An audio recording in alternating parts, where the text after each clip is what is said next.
What is going on, people? Welcome back to the channel. Welcome back to Over the Net Pod on AN Sports. New podcast. Obviously, debuted last week.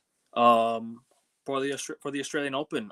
We've now passed the round of 16. We're into the quarterfinals. We're going to preview the finals. This is a preview of the finals. So now it's the quarterfinals, semifinals, and final. We're going to preview all that. We're going to recap what happened in week one. Obviously, we did our prediction, so we're gonna look back on that as well. First and foremost, make sure you guys hit the like button on your way in and subscribe. As it says here, we're one sub to 540.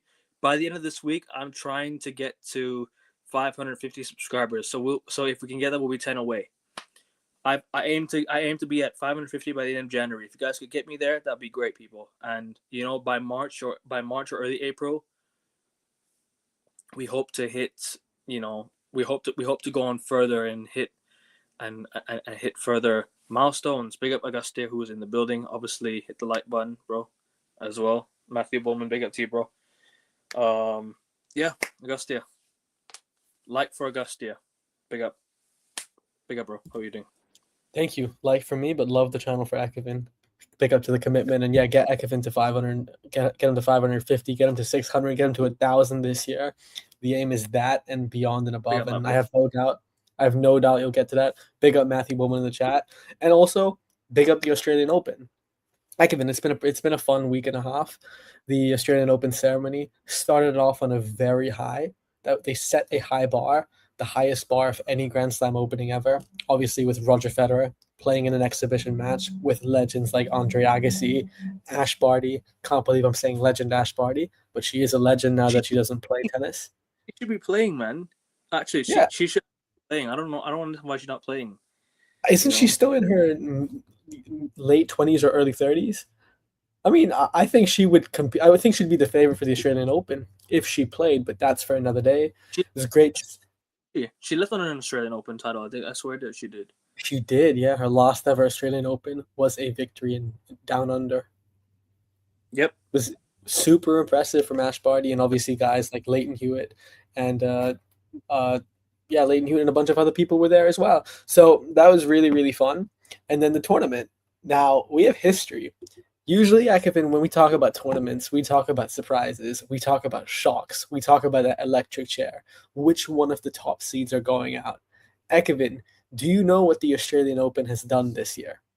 For the first time in the history, yes, the history of the Open era, each of the top 6 seeds, not just on the men's side, but the women's side, have made the quarterfinals of the tournament.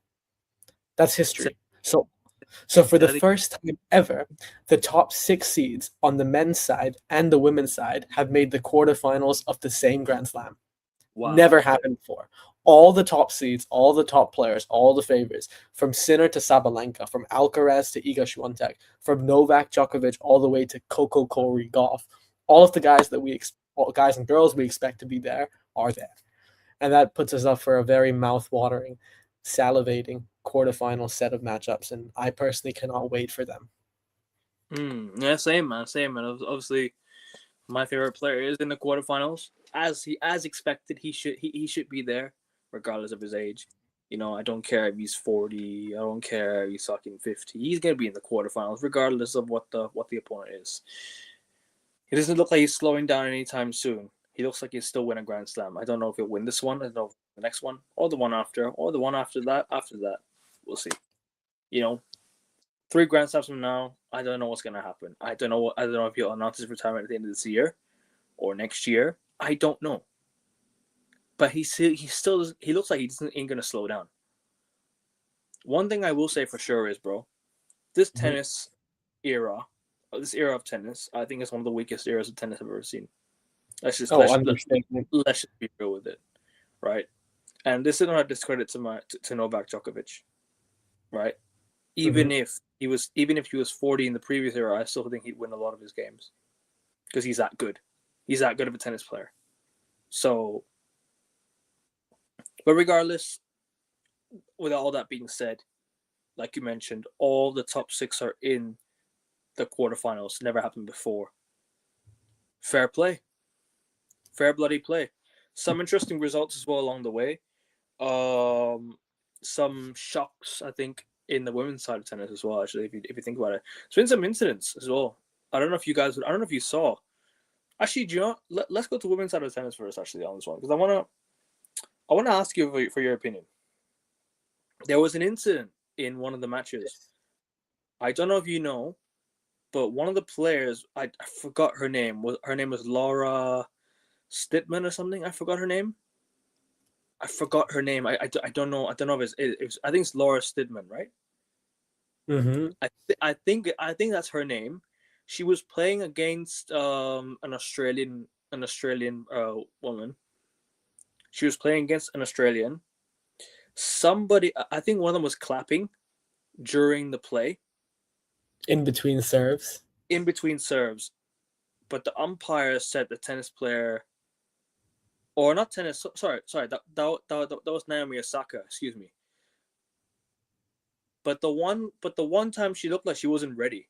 The Australian person. I'm actually gonna go back and see it real quick if you don't mind. Yeah, we should double check this because there were multiple incidents. I will double check to not disrespect anyone's names, not disrespect anyone's information and whatnot. I just need to go back and check the names of the players that have played. It should be in the round 4, I think. If I'm not mistaken, the incident that Ekevin is referring to was earlier on in the tournament, one of the first few matches, and I also forget the match because I wasn't watching it either. But there was an incident in between serves, and I think one of the players on the women's side, they missed their first serve. Okay. So then the opponent was celebrating in between serves, and then the player who was serving was like, "Is this legal? Is this not disruptive?" And the umpire said, "No, it's okay." Versus Laura Studman. Yeah, Madison Inglis versus Laura Siegmund. That's her. Yeah. Okay. The match at Madison Inglis ended up winning the game. She looked like she wasn't ready in one of the serves. The person served. Laura served it. What happened was she wasn't ready. I think she called that she wasn't ready. Right, and I think it was called back because I think she signaled that she wasn't ready. But then again, the contradiction is the time clock. You know the serving clock, right? You know when the serve clock was going down. So either way, it'd have been a warning to her, regardless if the opponent wasn't ready or she was ready. What do you make of that? Look, I say this is not just a tennis point, not just a specific situation point, but also when you talk about sports universally, there needs to be more unambiguity when it comes to officiating. We need to know, it needs to be a little bit more black and white. I'm all for nuance. I love nuance, especially when we talk about anything in life. But when it comes to refereeing, there needs to be more black and white. And things like this need to be rooted out. These are easily avoidable situations. So that's what I have to think about it, Ekevin. No, that's fair. And then obviously another, I think, like I said, she should have been penalized regardless if the opponent was ready or not. Yeah. So it's a bit of a contradiction. It's a bit of hypocrisy there. Both can be true at the same time. However, I don't know who I'm actually with on this one, to be fair with you. The person couldn't be ready, but also if she was ready and saying she wasn't ready because she wasn't paying attention to the ball going past her, it could have just been an excuse.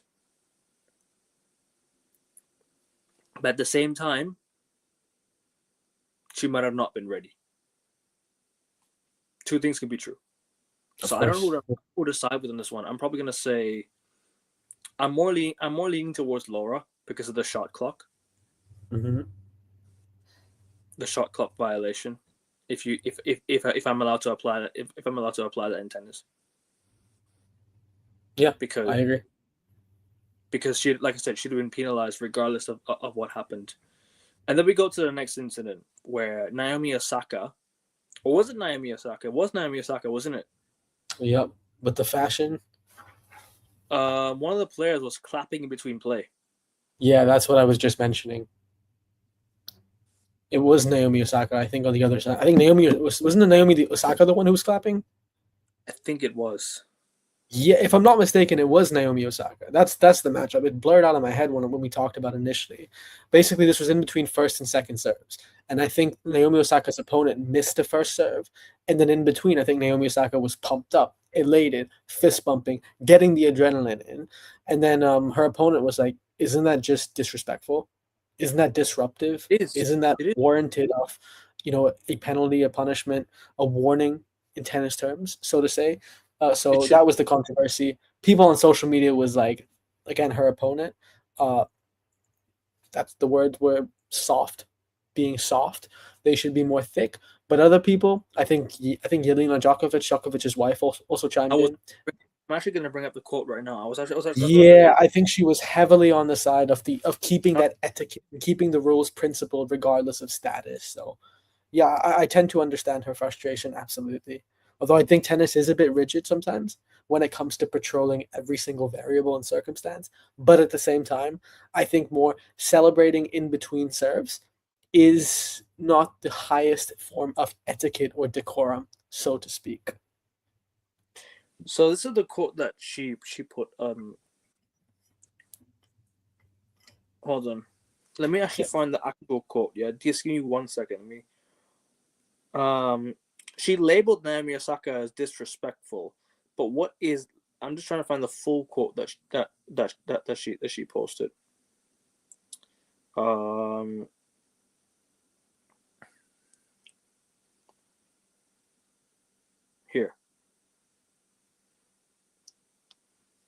Here it is. All right. I'm surprised that this is not being called hindrance in between two serves when crowds are applauding or shouting and the chair umpire asked to not shout between serves as disturbing to the player. The point is not finished. Sorana missed her first serve and is focusing on getting in the second. It's a slight pause and it's disrespectful to applaud someone's first serve mistake too. I am surprised that the chair Naomi thought that was fair. Were there any rule changes that I missed? It's hindrance. It's facts. When I watched it first, I didn't know what was going on. So I was siding I was kind of siding with Naomi. I was kind of siding because at the end of the day, she's also the one playing, so she's allowed to make she's also allowed to kind of say, because if sometimes people are talking, and then the players talking back because people are trying to disturb them. Sure, the players are allowed to talk because the players are the one playing, right? The players are the one playing. They're the ones that are the spotlight's on them. They're allowed to take control here. But at the same time, if we go back and talk about players or people disturbing the players while they're playing, that's hindrance. Talking during the players serving is the complete and utter, it's a hindrance. It should be penalized. She should be penalized. She should be spoken about in the media. I think she lost anyways right now, Miyasaka. She's already out, I think. She's out because she withdrew due to an injury. Didn't lose on court. Yeah. But then again, too much she got a lot of backlash that day. It's more to do with about her history actually, because people don't really like her because of some of the incidents she's been involved in as well in tennis matches.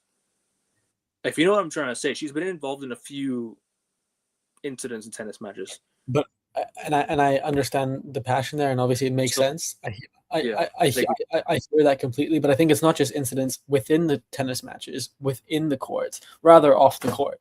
Because Naomi Osaka has been a person that's really been someone who's subverted the status quo.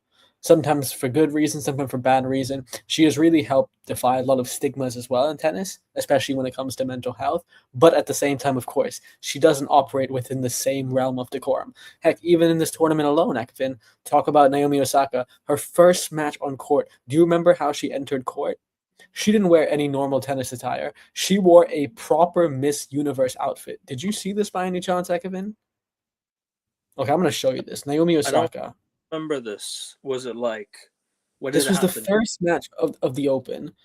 Okay. Her first match of the Open. Look at what she wore to Ever, come onto her court. first ever Open match ever in her No, career. no, this week. Oh, this year. This is what she wore when she walked out on court. Okay. She wore a proper dress. In fact, some would say it Mm. could be a wedding dress. Sorry if any girls are watching. I'm not a fashionista with your wedding dresses, but seems as elegant. No, but I get what you're trying to say though. It's more to do with like how she behaves, and she's been behaving quite weird as of late as well, isn't it? Look, I mean, I personally have I have no problem with her, but yes, you're right. Look at all the media stories that come in are saying the same thing you're saying: classless, controversial outfit, cheap, What did she do bold, about it? dramatic. What did she do about it? Did she have to go back and change? No, because she came out on court, then she just played. Really? She Yeah. played like that? Yeah, I mean, it reminds me of Nick Kyrgios in a way. Seems like two sides of the same coin, except on the other extreme. She played with the gown on? No, she took the outer layer off, but she played with the inside blue jellyfish attire. Okay. Jacket. I mean, still I wonder why. You know what? I commend her for the uniqueness and the distinctiveness. But yes, you're right, Ekavin. When it comes to the context of decorum, it is I get that if it's windy, if it's cold, I get that. But why are you wearing it during a tennis match? Like, it's hot in Australia. It's literally summer in Australia. Very good point. You know what I mean? Wait, let me see. Naomi Osaka, Australian Open. Big up AJ though, bro. Big up to you, Mike. I hope you guys good. Yeah, man. Hit the like button, people, and make sure you guys subscribe. And one sub to 540, guys. Just one sub to 540. If you could find me one subscriber for now, and by the end of this week, we're trying to get to 550. That'd be great. And if you're enjoying the stream so far, like I said, hit the like button. Let's get 15 likes on the video minimum, people. 15 likes minimum. Come on. Let's get the people. But anyway, I gotta say, sorry for continuing. Touche. No. I agree. I'm just reading a Vogue article now to see what her reason behind it was.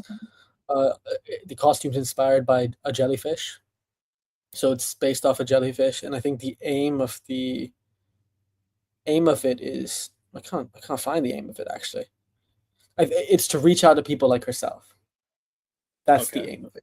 So I think it was more personal, but of course, many people have been criticizing her, especially in the tennis realm, even yourself. So I hear all of you guys. It makes sense. I get why Naomi did it. I get why you don't like it. I'm not criticizing the way she's been playing. It's not that. It's the way she's, It's the attitude. It's the attitude, yeah. Yeah, and it's. Right. I just want to say really quickly, I know I briefly mentioned it. It's so funny to me. Nick Kyrgios and Naomi Osaka are almost like two sides of the same coin, and two sides of the same coin, because Nick, you would consider him to be this radical, anti-establishment, alpha male type archetype of a player. Naomi Osaka would be someone who is also like anti-establishment, subverts the status quo, subverts the tradition. What did Nick do at Wimbledon? The Wimbledon final against Djokovic. What did Nick Kyrgios do? He walked out in something that was against the Wimbledon attire. Do you remember that?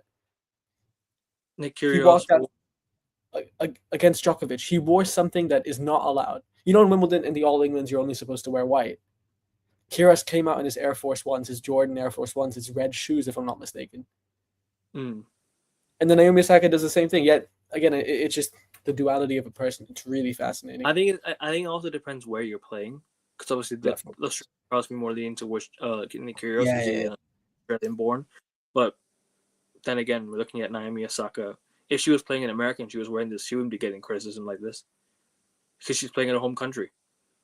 But if you're playing in, like, for example, if you're playing in a foreign country, in a country that's not hosting, your own country that's not hosting, then I completely understand, like, because like I said, favoritism, like crowd favoritism, crowd bias is gonna play a part. You know what I mean? But yeah, that's the incident we spoke about. Another incident over to the men's side, Yannick Sinner getting away with the potential elimination, didn't he? What did you make of that? 'Cause I didn't watch that tennis match. I can't really tell you what, but I want to know your perspective and your side of it. Sure, yeah, and I wholeheartedly agree with your conclusion to the Naomi Osaka saga. You're right. I think if she was, just real quick, if she did do this in the US, it would have obviously been received a little bit more friendly. And that's just how Americans are. Americans tend to be a little bit more open when it comes to social issues, even the sides of the country that don't see, but they are compared to the rest of the world. But at the same time, I think it would have, it's the tennis world. Tennis is supposed to be the most etiquette and elegant sport. And if you do something that is merely elegant, you will be ostracized. But if you do something that has etiquette and is elegant, you will be admired and revered. Now, when it comes to Yannick Sinner, Akavin, yeah, my goodness, Yannick Sinner is one fortunate man, and the guy's name may be Sinner. He doesn't seem to be committing many sins on court because I feel like he's given his soul. You know, the devil is definitely aiding him because the two-time defending champion, the odds-on favorite to win the Australian Open, I think our pick to win the Australian Open this year, the man that's won the Australian Open, like I said, 2 years in a row, most of the hard court slams as well recently. He looked quite comfortable in the tournament so far. His opening couple of matches he won, you know, in Sinner fashion. He won in straight sets, but that third match against the guy called Spinazzieri, an American called Elliot Spinazzieri, the tide was turning. We were going to get the shock of the decade, perhaps. Yannick Sinner lost the first set. He lost it 6-4. Then he came back to win the second set 6-3. But looked like momentum was on Sinner's side. No, because his opponent broke him in the third set.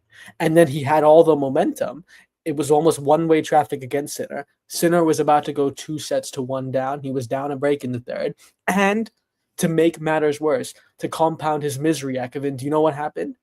When his opponent was playing better, when his opponent was up on the scoreboard, his opponent was a set and a half away from beating Yannick Sinner. Sinner cramped up. And Sinner was struggling to walk. He was basically a dead man walking. He was on his last limbs. He was playing as a passenger, not as a tennis player. And it was going to be a procession. It was similar to Alcaraz versus Djokovic a few years back, and Sinner would have lost. But cometh the hour, cometh the moment, cometh the man. Whoever saved Sinner, the gods of the weather did, because according to Craig Tiley in the Australian Open, the temperature on court, it got too hot. It was scorching hot. It was hell. Hell came to save the man called Sinner.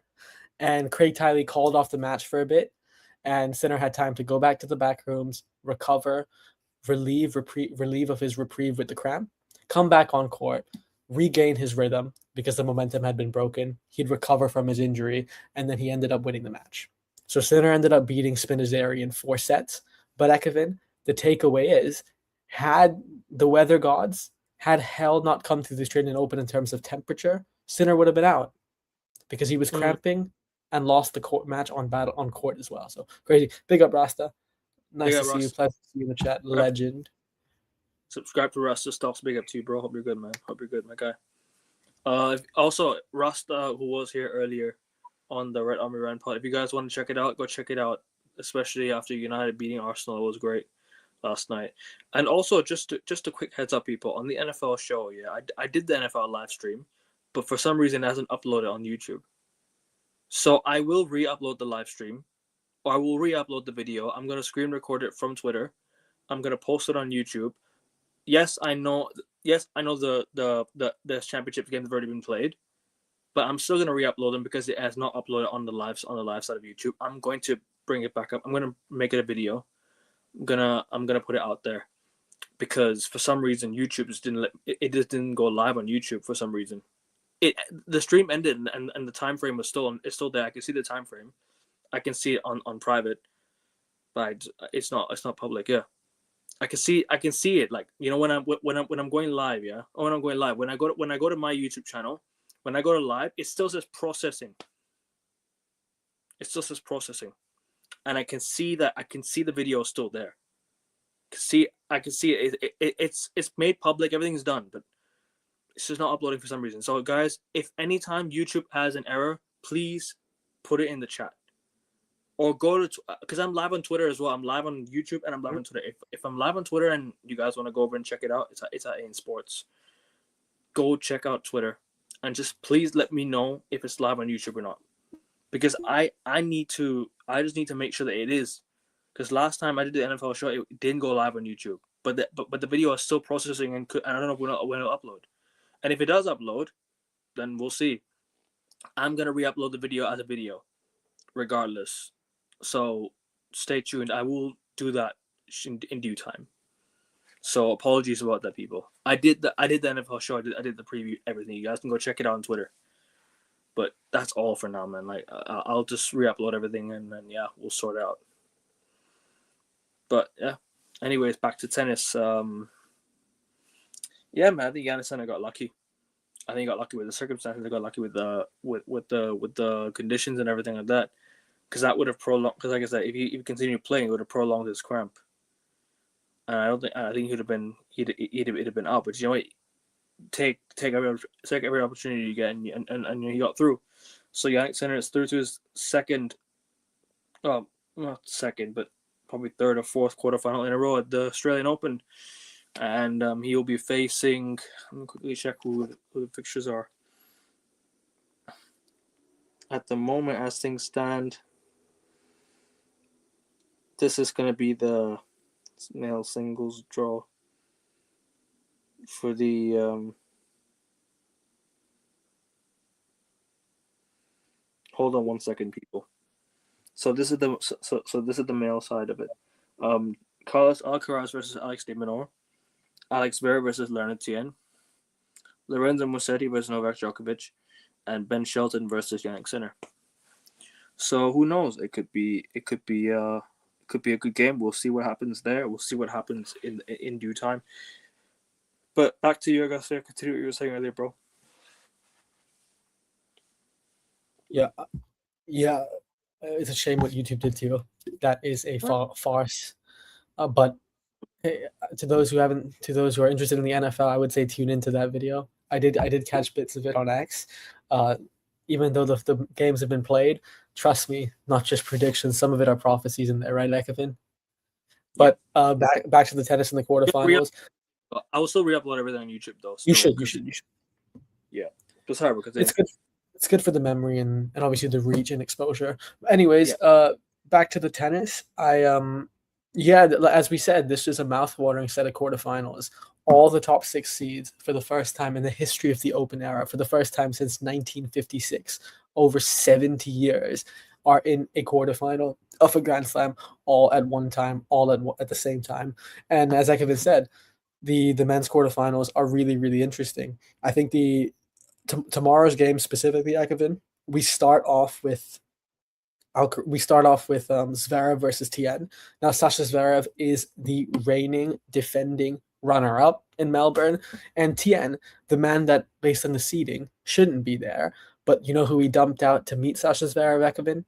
He dumped out the octopus, the Great Wall of Russia, Daniil Medvedev, and he didn't just dump him out; he destroyed him.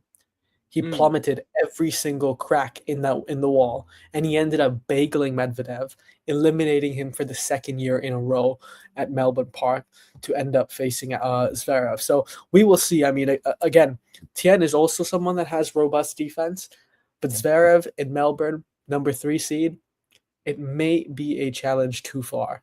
I don't know about you, Ekavin, but I have Zverev winning that match. Well, I love Tien, and I think his game has so much promise, so much potential. And it's great to see him in the latter stages of a Grand Slam as well, especially at that age, being one of the youngest players on the draw. Unfortunately, I think that Sasha Zverev will do it. But 20-year-old there is super good. Yeah. And then the other match as well tomorrow, the one that will be a rocket for Rod Laver Arena, Carlos Alcaraz, the number 1 seed, the man who won at the US Open, the man that won the French Open, arguably, in terms of overall package, the best player in the world, versus the number 6 seed, the hometown hero, the demon, Alex de Minaur. That'll be a fun one. If you're an NBA fan, de Minaur is the equivalent of De'Aaron Fox. If you're a football fan, he's the equivalent in terms of Kylian Mbappe. I don't mean that in terms of ability. I mean that in terms of speed. These two, Ekavin, Alcaraz and de Minaur, are the 2 fastest players on the tour, by the way. They are the 2 fastest players on the tour, so it'll be a lot of running. Usain Bolt whoever, if you're a runner, you're a trackster, you better come watch this game because it'll be full of that. But yeah, it'll be fun. I mean, I don't know how the problem with Alex de Minaur is, yes, he may run as much as Carlos Alcaraz, but can he bypass the ball of Alcaraz? And can he defend Alcaraz? I don't know. I think Alcaraz will also be a step too I think much. I think he can. There's definitely a chance. You just never know. I would say he can, but the one difference between Carlos Alcaraz this time and next time, Ekman, have you heard a bit about it? The change in his game? The Alcaraz has Yeah, so Alcaraz has always been one of the most complete players ever. In my opinion, you can make the case that he is the most complete player, offensively and defensively. Offensively, he mirrors Federer more than anyone I've ever seen in my life in terms of the shots he can play from his repertoire, from his resume. Defensively, he has the court coverage and the ability to defend himself similar to Novak Djokovic. But the one thing that he has changed this time, Ekofin, is his serve. Now, I don't know if you've heard about his serving renaissance. Alcaraz has changed the way he does his ball toss for the serve. He's also changed the whole structure of his serve. And you know what Djokovic had to say about that? Djokovic said, "Hey, can you give me credit for that? I think you should sign a contract to have that serve." Do you know why? Because everyone is saying he took it Command C, Command V from Djokovic himself. Yeah. And when Alcaraz was asked, "Isn't your new serve a bit similar to Djokovic?" Alcaraz said, "Yeah, it is, because I modeled it off him." So Alcaraz took the serve from Djokovic, and you know what his first serve percentage is this tournament, Ekavin? What? His first serve percentage this tournament. I want to double check this. I think it is 88. It is 88%. Okay. That's nuts, by the way. So Alcaraz's serve is imperious, his returning is imperious, his shot making is the best in the world. So yeah, even though hometown hero with the crowd behind him, it's a problem is everything that Alex de Minaur can do very good at, Carlos Alcaraz can just do it that much better. So I have Alcaraz in 3. Fair enough. And thank you, Djokovic, for that. He should give Djokovic some credit. Don't know why this game smells of an upset. Really? Alex de Minaur playing on his home court. I never really give delusional predictions. But I might do this time round. I don't know why. I really don't know why. I just have a feeling that de Minaur might pull something off. Even though, all that being said, Alcaraz will probably still win. De Minaur in 5. It'll be a 5 thriller. It'll be a 5-set thriller. You heard it here first.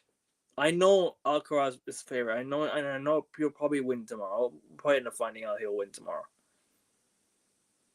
I just have a funny feeling there's going to be something. I have a feeling, man. Unless Alcaraz, yeah, I just don't know, Auguste. I don't know why, bro. I really don't know why. I love it. I never really do this in tennis. Yeah. I never really do this in tennis, man. But hey, here we have it. Here we have it. But anyways, so on to the next. Can I get confirmation? So Ekavin, Zverev and Tien, who did you say was going to win? Zverev in 4. I agree with you. Carlos Alcaraz and Alex de Minaur, who did you say was going to win? De Minaur in 5. I didn't respond instantly because if de Minaur wins, you better clip that. 33 minutes. We'll hope so. I will clip that after the show. Oh, after the show. If all hell breaks loose, like how I did for the United Arsenal game. If you man want to go back and check the Premier League show on for my prediction, and also go to Sarcasm City TV call-in show because I predicted it on there, as well as the Red Army Rant on Friday. Go check it out there. I preview on all my previews for the United, even on Kyle's channel, Football Overseas. All the previews I went on for the United Arsenal game, I said 3-2 Man United. I'm not going to say I'm going to be right this time around. I'm not going to go that far. However, I hope I'm right. Because for the sake of it, for the sake of Djokovic having the chance to win this Australian Open, he needs Alcaraz instead of to get eliminated. I hate to say it. I really hate to say it, man. I don't know. I don't know if I agree with that, but yeah, I see it. But anyways, yeah. What do you say next? The next match, should we do tomorrow? The rest of the games tomorrow? The two other women's quarterfinals, or stick to the men first? No, we'll do the preview. We'll do quarterfinals preview and we'll do semifinal preview. No. I mean, tomorrow 4 quarterfinals, 2 men, 2 women. Should we? 2 women. And then the following day the same. So all quarterfinal games. We'll do all quarterfinal games. Okay, so then those are the 2 games on the men's side tomorrow. The other 2 games. I'm gonna change it right now. I'm gonna change it to quarterfinals preview because we'll do a semifinal and a final preview as well. Sure, absolutely can do. So great, we've done Tien and Zverev, and we've done the Alcaraz match with de Minaur. The match that will the first late match tomorrow, Coco Gauff against Svitolina. That'll be a fun match. Obviously, Coco Gauff has been quite impressive, and she does have a very impressive repertoire. She is a multiple-time Grand Slam champion. And then the opening match that we have is, I think is going to be very fun. Aryna Sabalenka versus Eva Jovic. Okay. Eva Jovic is the 20. For those who don't know, Eva Jovic is the 29th seed, but she's 18 years of age. She obviously. By the name you wouldn't know it, but she represents America. Although I do think she may or may not have roots within Serbia. I think she is a Serbian descendant, so she's close. Jovic is a Serbian name. Yeah, so she is. Her ancestry has ties to Serbia, and also Djokovic. She's close to Djokovic. Djokovic is her idol. A lot of her game is modeled around Djokovic as well. In this tournament so far, Miss Jovic Ekevin has not dropped a single set. Eva Jovic Ekevin, the opponent of Aryna Sabalenka, the number 1 seed tomorrow, has won all 8 sets that she's played in. And she dumped out number 7 seed Jasmine Paolini convincingly. Good second set tiebreak as well. A very dominant first set, 6-2 set. But yesterday, she beat Putintseva. She beat her 6-0, 6-1, a bagel and a baguette.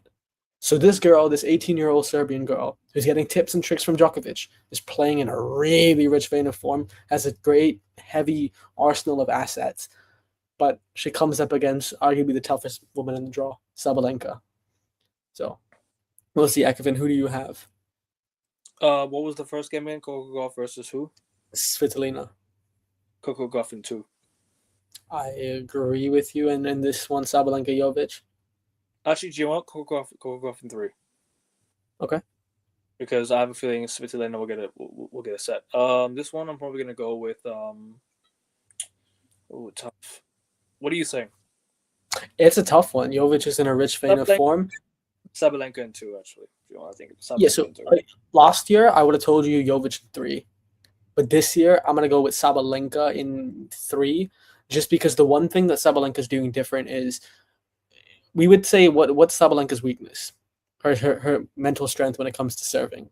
She's like a Zverev except can win Grand Slam. She chokes. Her pressure in big her failure to handle the pressure in big moments. Yeah, exactly.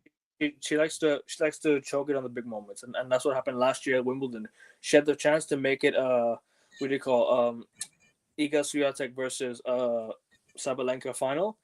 She ended up losing to what's her name again? The American girl. What's her name again? I forgot her name.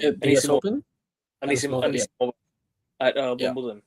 So yeah, I have a feeling it'll be that. Yeah, I agree with you, and I think that again, when it comes to I forgot Jovic versus Sabalenka, the problem is Sabalenka in this tournament has the lowest ever double fault she's ever had in the history of any tennis tournament. She's averaging 1 double fault every single match. So mentally, she seems to have really ironed it out a bit. And obviously, her game is just getting stronger and more overpowering and overwhelming for the women's division. So I think Sabalenka just looks very robust. Her game might be a little bit too big for Jovic, but this will be a cracking game, and it's the early match as well. So I have Sabalenka in 3, Coco Gauff, I'll say 3 as well. And then Zverev in 4, Alcaraz in 3. Okay, fair enough. Next games. Yep. And then so that's for tomorrow's game. The games after that, we have Ekevin, your man, the 24-time Grand Slam champion. The headline act on Wednesday, the 28th of January, he will be facing Lorenzo Musetti, a 4 versus 5 seed match, Djokovic the 4th, Musetti the 5th. And then the other match is Ben Shelton, the crafty, hard-hitting, heavy-serving American, versus the back-to-back reigning champion Jannik Sinner, the fairest man in the history of tennis. And then on the other side, for the women's, it is Jessica Pegula versus Amanda Anisimova, and then Rybakina versus Swiatek. Very tasty matches. Okay. Where do you want me to start? Djokovic? Yeah, go ahead. Do what you need to do. Djokovic in 3. And, Ambitious. That's what he's been doing the whole tournament, to be fair with you. Djokovic in 3. I'm going to continue with that. Djokovic in 3.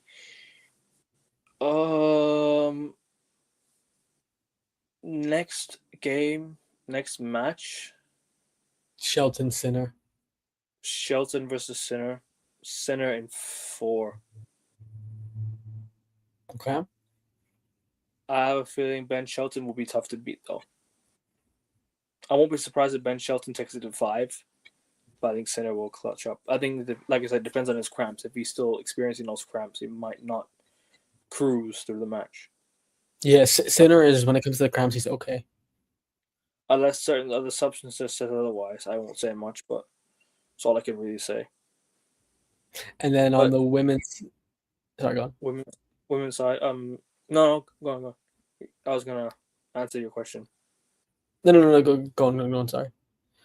No, I was answering your question. The predictions. Okay.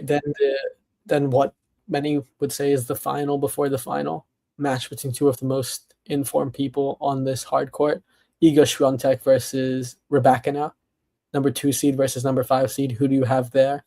Iga in 3.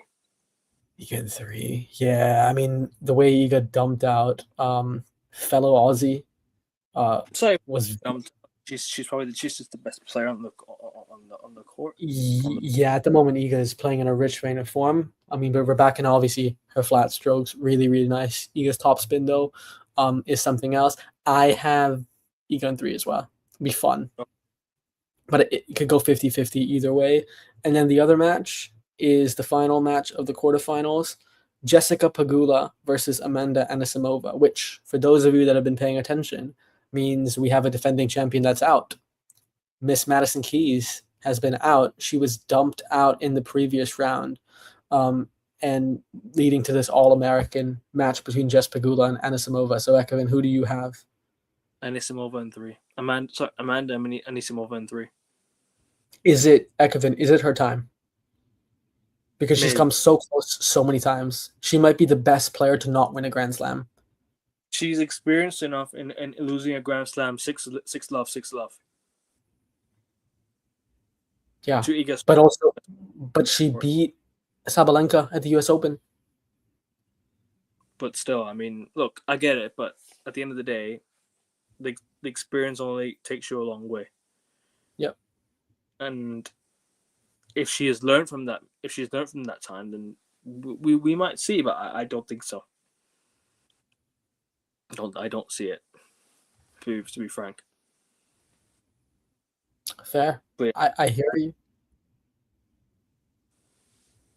Sorry. But yeah. I hear you. I agree with you. That's fair. So we all agree on the predictions then? Actually, I haven't made my predictions for the second day. I'll go with Djokovic Sinner. Djokovic Sinner will be very, very fun, but I think we didn't talk about this. I think Djokovic, the one thing we said that was going to stop him from winning this Grand Slam more than anything else wasn't another person, wasn't even himself. It was his fitness and conditioning. Djokovic has had a godsend, a gift from the gods, a gift from the heavens above, because his opponent in the last round, someone that I touted as a potential banana slip, Jakub Mensik, he pulled out. Jakub Mensik, who beat Djokovic at the Miami Masters last year final. So Djokovic has had... Osaka's out, King. Yes, sorry to break it to you, King. I had Osaka as a sleeper pick as well, but unfortunately she's out. We'll be here for the NBA But show in a yes, couple of. Well, yeah, tune into that one for sure. But I have a Djokovic winning in straight sets because he's fish. He's fish, and then fresh and fish. That's the fresh and fit. Oh my goodness, that's a tongue twister. He's fresh and fish, so I'll call him fish. Djokovic is fish for this one, and I think he will beat Massetti. And then in the other clash between who is it? I keep forgetting. Shelton versus Sinner. Hard serving, heavy serving, some of the most powerful serves you'll ever see.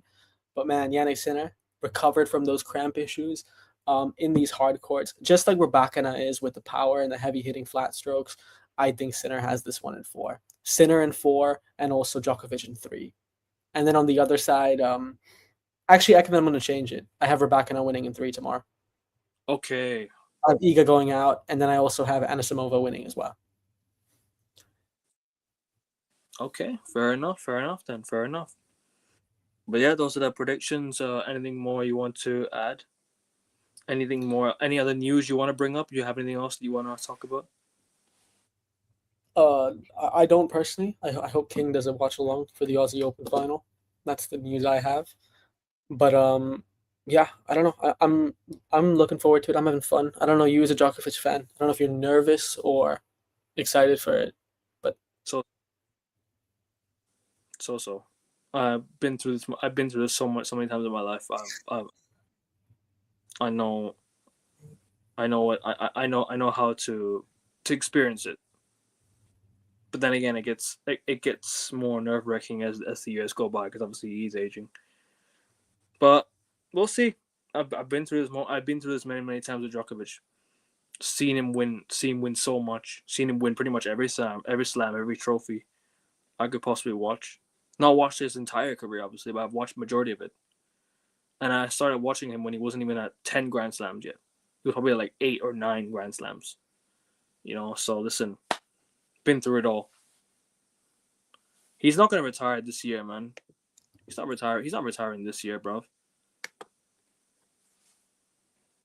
I mean, not even an old man, but he's fitter than most of us on this panel. So, yeah, but no. Look, I will not disrespect Djokovic. He is undoubtedly the greatest of all time when it comes to tennis, when it comes to stats, when it comes to accomplishments.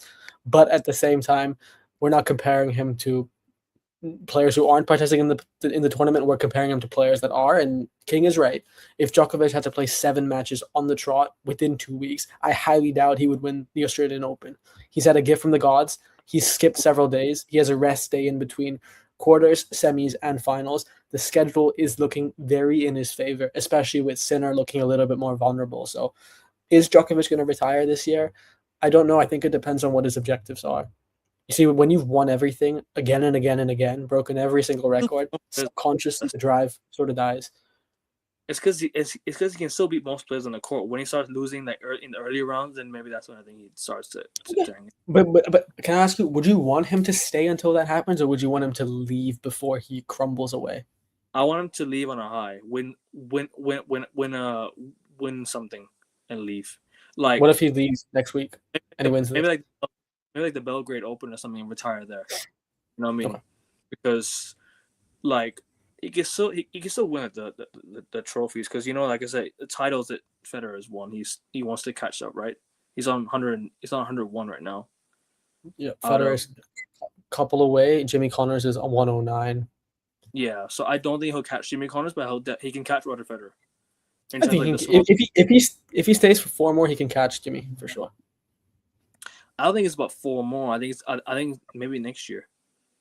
Because if he can win 2 of these slams this year, for example, like the Doha Open, possibly.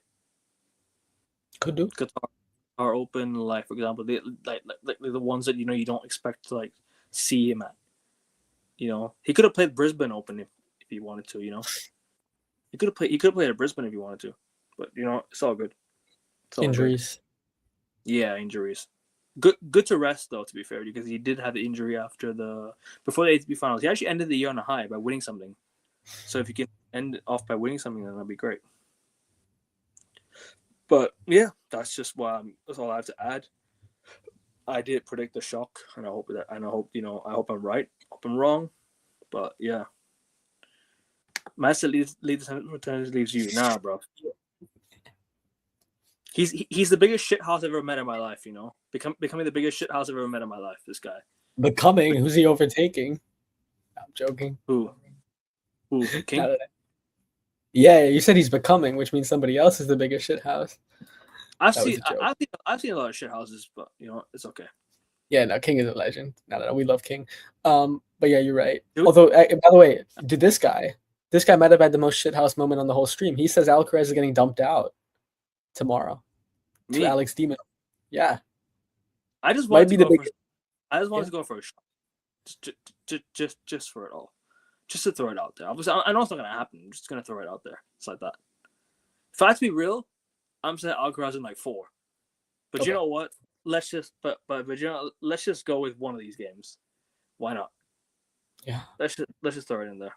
One of these games. I love it. But yeah, good show, guys. Good show, Augustia. Make sure you guys hit the like button. Make sure you guys subscribe to the channel. We're trying to get to 550 by the end of this week. We're 11 subs away from that. Make sure you guys do check it out. Check out the NFL show that I will be reposting after this. I'm gonna go screen record it right now and repost it. So make sure you guys do check it out. And also, like I said, Augustia will be back for the for the semifinals preview, which is in like a couple days. Yes, before Thursday. So Wednesday night. Wednesday night should be there. I should be there for that as well. Wednesday night should be good because I also have the Premier League show. I also have the Champions League show on Wednesday night, so we can preview. So we can do after the Champions League show if you want. So after the Champions League show, if you want to join Champions League show, and I can we can also do the tennis show straight afterwards. I'm down for that. Sure, after UCL. Yep. Whenever you want, I'll be there. Before UCL matches start on Thursday. Can do. Or at least after, like during the earlier games. We don't really need to watch the earlier games. The earlier games don't really have much meaning to it compared to the ones that are like 3 a.m.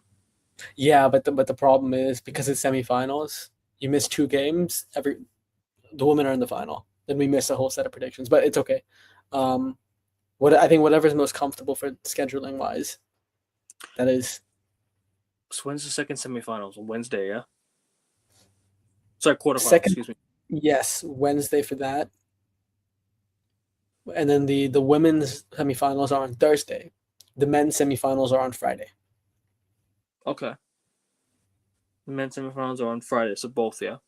So I mean, if we don't make the Thursday, we can give our prediction for the women's semi right now, but that's maybe complicated. I think we'll make it by Wednesday, no problem. We'll definitely get it done by Wednesday. Even if we have to wake up early on a Thursday morning to do the predictions, I'm down to that because the games won't start till like later in the evening, right? In our time. Oh, that's a great point. Yeah, good point. So we could actually, I'm not sure about that. Maybe they start at our 9 a.m. But regardless, because usually one in the day, one in the evening. But yeah, we'll still try and get it done regardless. We'll try and get it done. But anyways, guys, I'll see you guys for the NBA show in a couple of hours. Make sure you guys check it out. And like I said, I'll be re-uploading the NFL stream right now. Yes, the preview already ended. Yes, the championships already ended. But I'm still gonna re-upload it because I have to. Because I can't just leave it, and not upload it. I have to still. It's on Twitter if you want to go watch it.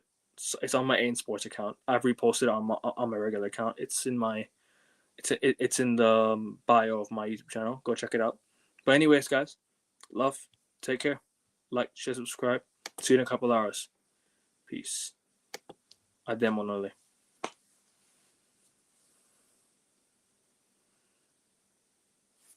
Did not end. I swear it ended. we're gonna be here for a long time.